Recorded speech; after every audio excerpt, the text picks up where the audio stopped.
So of course a sequel was made, and at the time I wasn't really looking forward to it, mainly because I hadn't watched the first one yet.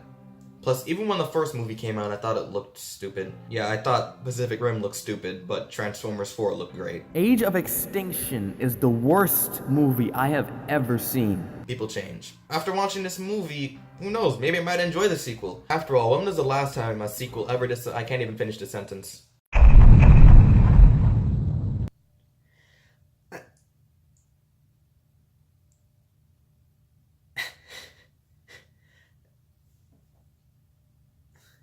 Yeah, it's bad.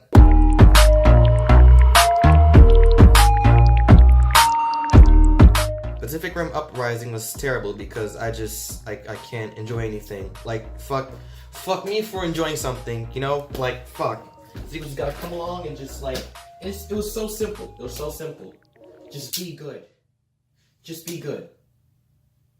Why couldn't you do that? Why can't you just be good? As per usual with terrible sequels, it takes everything that the first movie got right and does it completely wrong. Like, okay, I mean, I'm not as surprised here as I was with Golden Circle because, I mean, Golden Circle was made by the same people who made the first Kingsman, basically. Like, the same directors, same writers, virtually the same cast.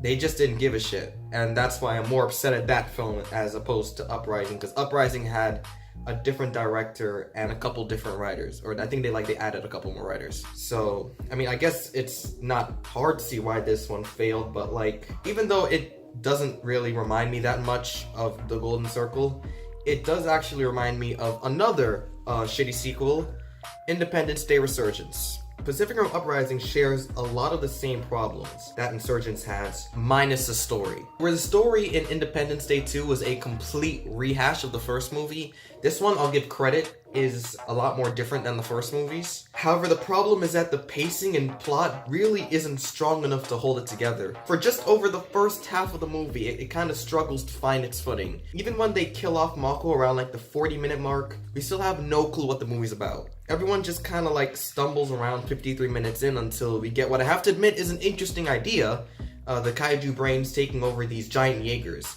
But it's not given enough screen time and just gets sacrificed for weak action. But yeah, also, Mako fucking dies. Seriously, what is it with shitty sequels and killing off strong female characters so underwhelmingly? A character as badass as this doesn't deserve to go out like this. Again, the insulting part is that it barely jumpstarts the plot. It barely, like, affects the characters really in any way. I mean, it does, but it doesn't feel like it affects them long enough. They grieve over it for about, 10 seconds and then it's pretty much forgotten. Even when they go after the robot that killed her, it doesn't really feel like they're doing it in remembrance of her. You're just kind of doing it because, what else are we gonna do? Along with the weak plot, we get even weaker characters. And again, this is another odd note because I could have sworn that from a lot of the trailers, there was gonna be John Boyega and the girl, and they were gonna have to learn how to like be in sync in order to really control a Jaeger and fight against these kaiju. Like, it is a very cliche story, but I mean, it would have worked. I wouldn't have minded it if they did it just well, but instead they go for a much different story and go for like the sort of ensemble cast kind of setup, where I guess everyone has their own story, but the problem is these characters are not very fleshed out. They're as fleshed out as a fucking skin cell, in turn making the already weak action have no stakes or tension. It also doesn't help that the acting in here is pretty bad. John Boyega doesn't look like he wants to be there at all. The female lead is just terrible. Scott Eastwood is terrible as— you know what? Okay, hang on.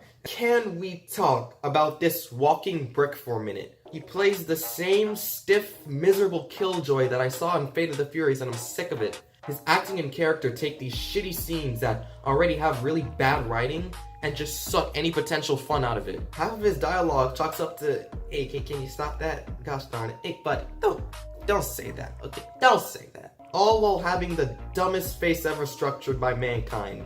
He looks like he just heard the dumbest shit he'll ever hear in his life while the sun was in his eyes. This is why I say that hip-hop has done more damage to young African Americans than racism in recent years. What's probably the most insulting part in the movie is that they decide to add a love triangle for some reason between Boyega's character, Eastwood's character, and the lady that I thought for the longest time was the female thief from Baby Driver. The first time we see her, Scott's like, hey man, back off. I call dibs. Eyes front, Pentecost. Then later, this happens during an intense scene, and I guess it's excused because the movie rags on it for being a dumbass moment. Really? Now? That's not how that works. Then right before they head off to the final fight, she kisses them both on the cheek, they call it awkward, and that's the last we get of it. Oh, that's confusing.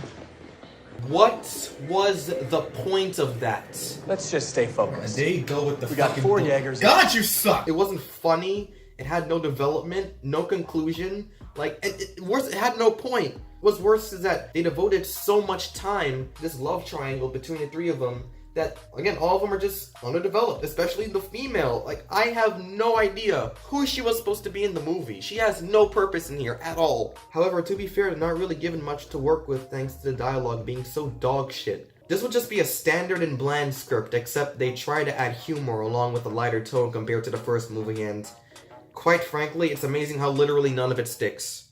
I just outpiloted November Ajax. No, you didn't. Did. You know what? Right? Your top lip and your bottom lip, they need to meet and become Smart. friends. That's a good you need one. to close up, all right? Shut up. This is quite possibly the unfunniest movie I've seen all year. Not only were the jokes in here stale, but they were painful. Toward the beginning of the third act, there's an actual scene in here where they played like the troll music. What the hell? In the middle of this intense scene, they played the troll music like, what the fuck am I watching? People complain about the what are those joke in Black Panther, but leave this off? It's because he's black, isn't it? Wait, never mind, it's just because no one saw this one. Then earlier in the movie, there's a reference to Salt Bae, which just... Okay, from here on out, any movie that does this from now on gets an instant point deducted from the final score. If anything, this is what reminded me the most of Resurgence, because that film also had a lot of humor that fell flat most of the time. Except, and I'm being totally serious here, this was worse. I laughed at least once at a joke in Resurgence. Not one joke in Upchucking made me even crack a smile. But hey, you're probably thinking, well, the script wasn't that good in the first movie either. And you're right. Is the action, you know, what we all came for, good at least?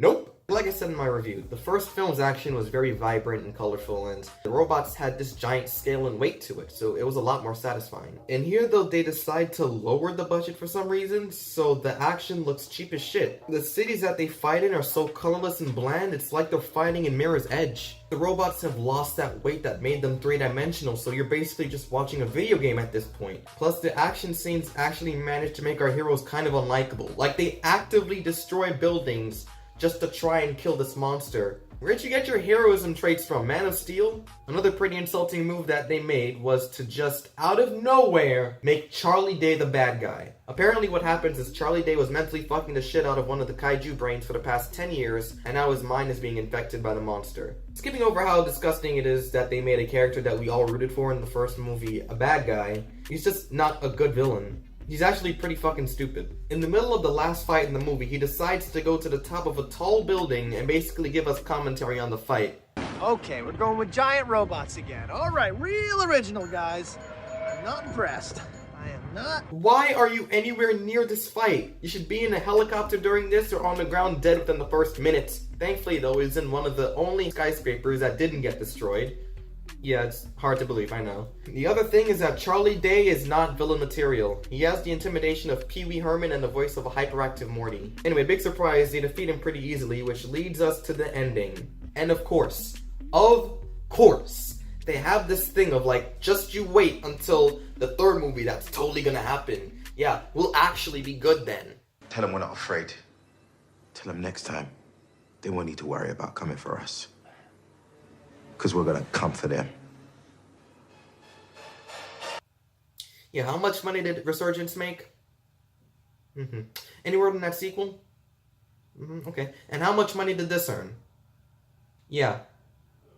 Blow me. In conclusion, look, this movie's like the second wettest fart of movie I've seen all year behind Venom. Oh, sorry, my mistake. It's what happens when you give a mildly challenging writing assignment to the dumbass kid that chews on his pencil in the back of the classroom. It's lazy, cheap, dull, and ends on an extremely abrupt note. Who would just abruptly end anything like that? Wait, you thought I was gonna do the bit? Come on, guys, it's overdone.